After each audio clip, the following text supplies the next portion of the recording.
Welcome to the series, The Power of Principle Thinking by Dr. Gerald Mann. Dr. Mann is the senior pastor at the River Bend Church in Austin, Texas. Let's join Dr. Mann for more of The Power of Principle Thinking.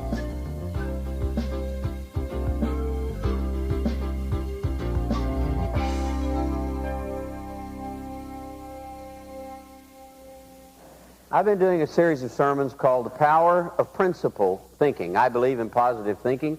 Great fan of that. I believe in possibility thinking. But I think the biblical formula for life is principle thinking. When you positively run out of possibilities, there are certain principles that you can fall back on. And so I'm also happy to announce to you that this is now going to be a book. We cut the deal this past week with the publisher. We're going to lose some more money, probably, with a book entitled The Power of Principle Thinking. Today I want to talk about the freedom principle. A lot of people talk about freedom and what it means to be free. What is the Christian view of freedom? And the principle goes like this. It's what happens to you that counts. And I want to read from Philippians, Paul's letter from prison, the 4th chapter and the 11th verse. I have learned to be content with what I have. I know what it is to be in need, and I know what it is to have more than enough. I have learned this great secret so that everywhere, at any time, I am content, whether I am full or hungry, whether I have too much or too little. I have the strength to face all things through Christ, who strengtheneth me. What happens to you? I was in 6 commencement exercises when I was young. 6 graduations, elementary, junior high, high school, college, master's degree, doctorate. Started, I think, at age 12, and my last one was at age 30. And at every one of those commencement exercises, the speaker quoted from William Ernest Henley's poem, Invictus. Did that ever happen to you guys? You know, the last line. Who could forget the last line? I probably will forget it right now. It matters not how straight the gate, how charged with punishments the scroll. I am the master of my fate. I am the what? Captain of my soul. That sounds great at commencement. We were told in the 50s that we could go out and through the sheer power of the American dream and technology and science, that we could determine our destiny. We could determine and control what happened to us in life. And we were told to get out there and change the world. And that is great for commencement, and it's great if you're running for office. The only problem with it is it's not true. That's the only problem. It is a great myth to believe that you can determine what happens to you. The fact is you have no control over what happens to you. The only thing we have any control over is what happens to us. Viktor Frankl wrote a little book called Man's Search for Meaning. It was out of his experience in the death camps of Auschwitz. He was a Jewish psychiatrist. He was put there in the camp with his wife, his 3 children, his mother, and his father. He watched every one of them march to the gas chamber. They tried every way in the world to break his spirit. They only kept him alive because he was a physician and he could get more health out of the inmates as they worked him to death. And they couldn't break his spirit. And it was out of that horrible experience that he wrote that book and came up with a whole new field of psychiatry that is really the biblical view of man. And he tells of one incident when he had lost everything and they couldn't break his spirit, and they took him out in front of the whole camp in a driving cold rain in the wintertime, and they stripped every shred of clothes off of him, and they made him raise his hands, and he was standing there naked before the whole camp on exhibition. And he said the Gestapo officer who tormented him the most noticed that he was still wearing the last thing that he owned, which was his wedding band. And he'd had a wonderful marriage to a wonderful woman. It was the last shred of possession that he had in the world. He said the Gestapo officer came up and took the ring off of his finger, which was easy to come off because he'd lost so much weight, threw it in the mud and crushed it. And Frankl says as he stood there with his hands extended, he said, now they control me completely. I have no control at all over what happens to me. But then he said God gave him the thought, but I do have the power to choose how I feel about the people who are doing this to me. And he said he discovered that freedom was not what happens to you, but what happens to what happens to you. Have you ever said, so-and-so made me angry? I say that all the time. That's a lie. Nobody can make me angry.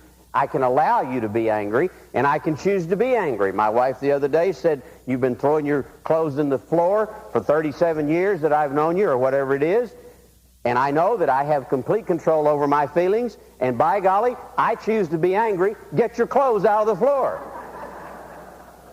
Nobody can make you feel inferior without your consent. You have to let people, you have to allow people to make you feel inferior. You have to allow people to make you feel the way you feel about yourself. You have no control over where you were born, your susceptibility to disease, or any of that, but you do have the power to choose what happens to what happens to you. And that was Paul's point, I think, in his letters to the Philippians. He says, I've known what it is to be poor, to be rich, to hurt, to have pleasure, to have pain. I've run the whole gamut. And he says, I have found the secret of freedom. And he says it comes through Jesus Christ. I wish he would have explained it, but he didn't. He just said, I get it through Christ. And when I first read that, I thought, why didn't Paul go on and explain it? But if you look at his whole life, he does explain it with his life. There are 4 steps to freedom, and you see them in Paul's life. So that as an old man, he says, I have no power over what happens to me, but I'm in complete control over what happens to me. And the first step to freedom is what I call confrontation. Paul was going down the road to Damascus. He was a prince of his church. He was in the elite. He was of the tribe of Benjamin. He was wealthy. He was a scholar. He was respected. He was persecuting the new cult called the Christians. And as he was going down the road, he had a profound experience of confrontation. He was confronted by himself, and he was confronted by God. And the risen Christ said, Paul, why? Why are you doing what you're doing? The first step to freedom is to ask yourself, why? Why are you living like you're living? What is the purpose of your life? When I was only a lad of 20 years of age, one day in church, I said, why, God, did you create me? What is the purpose of my life? And I've never been the same since, because it was at that moment that I encountered the living God. And the same thing happens to everybody who will ask that question. When is the last time you looked at yourself? When is the last time you asked yourself, why am I doing all this? Why do I get up in the morning and shave my face or do my hair and go to the office? And what is the purpose of my existence? Why is the most important question you'll ever ask. We all love The Christmas Carol by Charles Dickens. We love the story of little Tiny Tim and Scrooge. And Scrooge, of course, is the main character. And why does he change? How does he undergo this metamorphosis in his life? It's because when he confronts his death, his own mortality, he begins to ask the question, why? Why was I put here? Just to get and clutch and keep and build? You know, why am I like I am? The first step to freedom is confrontation. The second stage in Paul's life was contemplation. Once he had met the living God, he didn't get him a tent and a television camera and go on the road. He went to the desert for 3 years because he needed to learn how to live from the inside out. Now, most of us live from the outside in. I do, even though I know better. There's hardly a Monday goes by that I don't get up and come to the office and I get the staff together and I say, okay, who's angry in the church? And what can we do to fix it? How many fences got knocked over yesterday and how many gates were left open? And who's angry? And, you know, and that's a hellish way to live.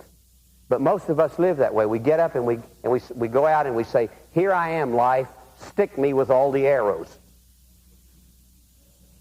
That's living from the outside in, letting outside forces. Paul needed to learn how to live from the inside out, which is he needed to find out who he was and who God was and what it was he was supposed to do with his life. And that's the only way to be free. So that I let God tell me who I am, not the forces outside of me. Harry Emerson Fosdick was a great preacher in New York. He was invited to speak at commencement at Annapolis one year, many years ago. When he was there, he got up before all of those midshipmen who would lead our country through what turned out to be the Second World War, and he didn't know it at the time. And he said, I don't know anything about sailing ships or the Navy or anything like that. He said, but I am told in the ancient days, when the ancient mariners wanted to go across the oceans, they had 4 choices. They could hug the coast, just follow the coastline and stay within the sight of land the whole time. And he said they never got where they were going. They spent their whole life with their eye on the coast. He said that's called conservatism. And he said then there were those who just launched out and threw their fate to the wind and decided just to launch out and either die or find something. He said the problem with those people were that that's called rebellion. He said when they left, they didn't know where they'd left from. When they got there, they didn't know where they were. When they got home, they didn't know where they'd been. He said the third way was to follow other ships who were supposed to know where they were going. He said that's called conformity. That's the herd mentality. And he said the fourth ancient method of navigation was that a few of them developed their own onboard compasses, where they could let the compass tell them where they were and where they were going. And he said, to you midshipmen who will lead our naval forces, I say to you, develop your own onboard compass. There was a young midshipman sitting in that graduating class from Fredericksburg, Texas, whose name was Chestene Nimitz. Years later, at the Battle of Midway, when the whole Pacific War hung in the balance, and he was shut up in his cabin trying to decide what to do, he had people telling him to hug the coast, to launch out and foolhardy, to follow the experts. And he said he had to follow his own compass. And so on his knees, he prayed for God to give him the insight to make the right decision, and the whole balance of the war was changed. How do you live? The second step to freedom is to develop your own inboard compass. Confrontation, contemplation. The third step in Paul's life was called participation. After he left the desert, he got in the thick of things. His whole life was doing stuff. He went on this journey, that journey. While they were building his gallows, he was planning a missionary journey to Britain. When he was an old man, knew he was going to die, he still had a plan B. He was always on the go. He never got fixated. He was always going somewhere. He was involved in things. Many of us sit around complaining about what life is doing to us instead of getting out there and getting involved. Carl Jung, who was one of the great psychiatrists of our era, said that in all of the years that he treated mentally ill patients, he never found one patient who could remain ill if that person got involved in helping other people. The only way to get well, he said, for most sick people is to turn your life outward. Participation, getting involved. When I first came to Austin, I knew one of the most remarkable men that I've ever met in my life. His name was David Barrow. He developed all of that Northwest Hills up there. He quit a state job when he was 50 years old and went into the developing business. When he was 84, he called me one day. He said, I've got the greatest plan. He said, I've done Northwest Hills. I'm going to do Southwest Hills. There are 4,000 acres out there, and I'm going to develop Southwest Hills. There's only one problem. The doctor tells me I'm dying. I'm terminally ill. He said, you know, preacher, I can't figure out why would God give me this dream to go do this great plan and then let me die at the same time. And I said, because you're a biblical human being. Everybody should have some great plan that he never fulfills. Participation. What are you doing? Most of us sit around and moan about our lives and what life is doing for us. We ought to get up and do something. Confrontation, contemplation, participation. The fourth stage in Paul's life, which brought him to freedom. He couldn't determine what happened to him, but he could determine what happened to him. I call anticipation. For Paul, the future was friendly. Paul was not afraid of tomorrow. He says in that letter to the Philippians, you know, I don't know whether it's best to live or to die. If I live, I'll live for Christ. If I die, I'll go and be with Christ. We're all dying except on a different schedule. He said, I don't know which is best. He said, but I look forward to whatever is. For Paul, the future was a friend. Most of us are afraid of the future. We don't even want to think about it. Because we know that out there, we're not going to get out of this deal alive. And so we don't look to the future. We're afraid of it. I'm going to say to the young people that are here from high school at 11 o'clock, don't listen to all of the naysayers. There are people walking around who are saying the American empire is in the throes of its last stage. We're all going to fall in. There are many of you who've had your lives broken by divorce and whatever, and you think life will never be any better. And there are many of you who are broke financially. And I hear people say all the time, that this thing is just, we haven't bottomed out yet. It's just going to be awful. And, we may get down to 2 cars at our house before it's all over with, and just... I've been in India where people make their living gathering cow dung and plastering it on walls and letting it dry out, and then they scrape it off and sell it for fuel to burn. We don't know what poor is. We have no idea what poverty is. And I just like to say to you, don't be afraid of the future. I know that in the last few administrations we've hawked our kids and their kids and their kids. And somebody called me the other day and said, the Japanese are buying America. What are we going to do? I said, I'm going to go to work for them and learn how they're doing. I'm going to learn Japanese. That's what I'm going to do.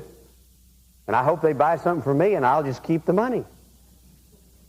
Don't be afraid of the future. We honored my old professor, John Newport, Friday night, and he is one of the great minds that we are in our denomination. I don't know why he stayed with us so long. There are people actually trying to get rid of him because he's liberal. And he's, PhD from Edinburgh, Basel, University of Heidelberg. Wonderful man, 73 years old. And I was thinking the thing that he taught me the most. I studied philosophy because I had a handicapped child. And I was always struggling with how it is that I love God so much and wanted to give him my life as a professional minister. And he strapped me with a handicapped child, born because of a measles disease, deaf. And I was having great problems with that. And I went into philosophy school to try to answer the question of evil and suffering. And when I was writing my dissertation, I'd been through 5 years of study. I went to see Dr. John, and I said, Doc, I've got to ask you something I've never asked before. I came in here thinking I would find an answer as to why bad things happen to good people, and I haven't found it. And I said, could you give me something as in the way of an answer? And he took both my hands, and with tears in his eyes, this great intellectual man said, Gerald, don't you know that there are some things that can only be fixed in the next life? And don't you know that if Jesus didn't rise from the dead, and if there isn't more to come, that we are all fools and frauds? There are just some things that can't be fixed right now. Jesus never promised that he would fix everything now, but he did promise that a day would come when he would fix everything later. And this great intellectual man who can quote from the classics any place, chapter and verse, understands the basic center of our faith, which is anticipation.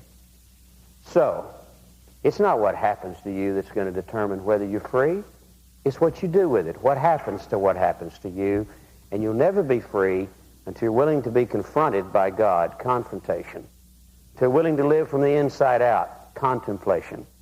Until you're willing to get involved in curing other people's problems, and by healing others, you'll heal yourself. That's called participation. And until you're willing to ultimately trust God for the future. Because I tell you, folks, there ain't any of us going to get out of this thing alive, okay? Anticipation. There is coming a day when we will see Christ as he is, and John says we'll be like him. Thank you for joining us for the series, The Power of Principle Thinking. For information on other audio tapes or books by Dr. Gerald Mann, please call 1-800-388-9500 or write to Gerald Mann Ministries, Post Office Box 160-100, Austin, Texas, 78716. You can now select the next tape in the series, The Power of Principled Thinking, from Dr. Gerald Mann.